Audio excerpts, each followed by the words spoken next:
I've always been a jazz fan since I was in high school, and coming out here I've met all the heroes who were still alive that I had in high school. Dizzy Gillespie and Count Basie, Dave Brubeck, guys from that era. I've got a chance to meet them all, so that was very special. I guess the best part is just getting to meet people and everything.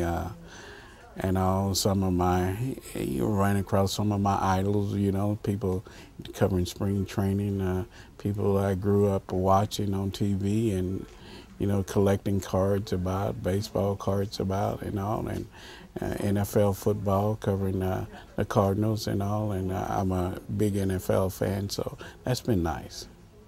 What I really like about this job is the ability to call up anybody, to approach anybody, and just by virtue of saying, I'm with the newspaper, they will tell you their life story, and they'll answer questions that you probably wouldn't even ask other family members. And I'm a nosy person, and I enjoy that. And the idea of every day, if you're working on something, maybe it's boring that day, but you're on to something else interesting the next day. It's always changing, it's always interesting. Working with the people has always been fun, especially when those deadline news stories breaks and everybody really pulls together as a team and we put out a news product that really can't be beat anywhere in town. But I do have to say, when I first started here and I was working back in the corner, shared the office with Joel Rochon, who had done these amazing three-dimensional art pieces that they used to photograph for art for the paper. And I used to enjoy every day just sitting there and looking at them. That's a treasured memory. You know, people don't realize you edit stories, so you change what the writer does, and layouts get changed, and headlines get changed. And I wrote 2 headlines that didn't get in the paper that just kill me that they didn't get in. And one was on our golf columnist played a round of golf with Sheriff Dupnick and beat him. So my headline was, I outshot the sheriff. And for some reason, I don't know why, if the editor just didn't get it, it got just changed to a round of golf with Sheriff Dupnick. And the other one was, we used to run the Kinsey column, and there was a story about a guy having some problems in his life. And my headline, and it made it up to almost, because I saw it on the page proofs, but then it was changed before it actually went to print, and it was Straight Talk About Crooked Penis.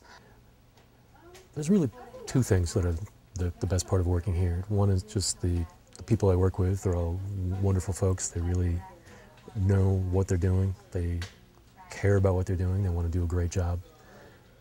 And just the rush you get from covering breaking news is really nothing else like it. It's the best job I've ever had. When the story comes in, people start running around the room trying to answer questions, and phones are ringing off the hook, and we're trying to get stuff posted on the website. It's great. Oh, the chase of a news story. It's when you know that you're the only one that has a story, and it's a pretty big story. You know it's going to go on the front page. You know it's going to be fairly impactful. It's going to get a lot of people talking. It's going to get a lot of people wanting to read the paper. That's a blast. There's no more fun than that. I mean, that's why I stayed in the business. I got in the business to be a sports writer and found that the actual chasing hard news, political news, breaking news, telling people important things that they need to know, and being the only one that knows it at the time, that's when it's a lot of fun. I was, as a very new reporter, I was able to look through public records at the South Tucson Police Department, and I think when my first story came out about the corrupt cop, I thought that was going to be it. I thought all my searching and public records and all of that was done, and then my story was out. And then I started getting anonymous calls, and I got an anonymous letter, which made me feel so cool, because what I wrote actually sparked someone to say, I'm going to come forward with this. Even if it's anonymous for now, I'm going to give this reporter a tip to get to where I think she should get. And I was so excited. It was kind of like a movie, I'm not going to lie. I was really it was thrilling, and it was just, you know, and meeting these guys and all former cops and sergeants, and they all have good jobs now, and they're taking their time after work to meet me at the public library, and I don't know what they look like, and it was just very not what a rookie reporter does. So I'm very, very proud that I was able to handle that well. And that even though I had no idea what I was doing in the beginning, I totally played it off like I knew. And for city council to actually point at me during a city council meeting and say, there's a reporter from the Citizen that's investigating the department, don't talk to her. That was it. I was like, yeah. What are you most proud of your time with the Citizen?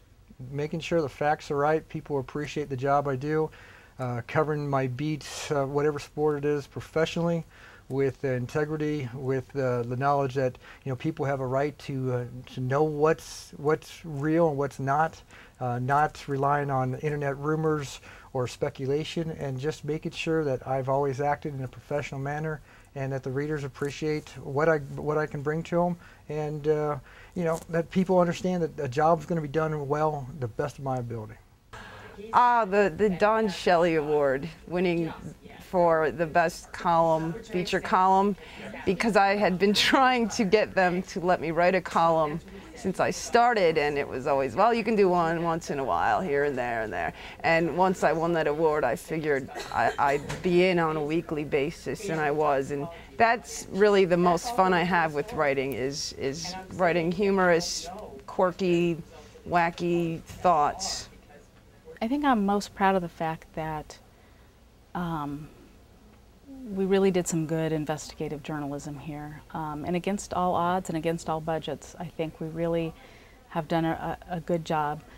I hoped my whole goal was to tell other people's stories and to do it justice. I think I'm most proud of some of the large bodies of work as I was able to do on fetal alcohol syndrome, and hopefully, you know, hopefully it impacted some people along the way. Well, the best part of getting to do this job, I think, is I take this kind of seriously, is I've let children who were killed by their parents sort of get their day in court. I didn't necessarily cover their court cases, but I did a lot of stories about child abuse.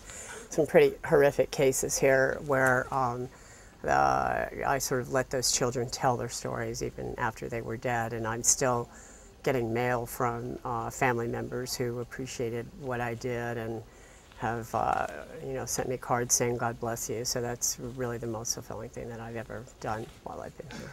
In the last 6 years, doing the court beat, which is a very challenging beat, and you hear and see a lot of things that a lot of people don't see, and a lot of things that you don't want to see and hear. Right now, there is one of the most talked about death penalty trials going on that I'm covering as we're going out.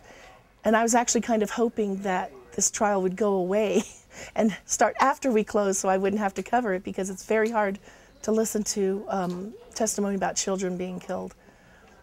But covering the courts over the last few years, it's been very gratifying when you have the people that you're covering come up to you, and they've been doing it recently because of the closure, but even before, and tell you that you're doing a good job, that you understand what they're saying and what they do, you get it, and you get it right. And that's been very satisfying, because that's what I try to do.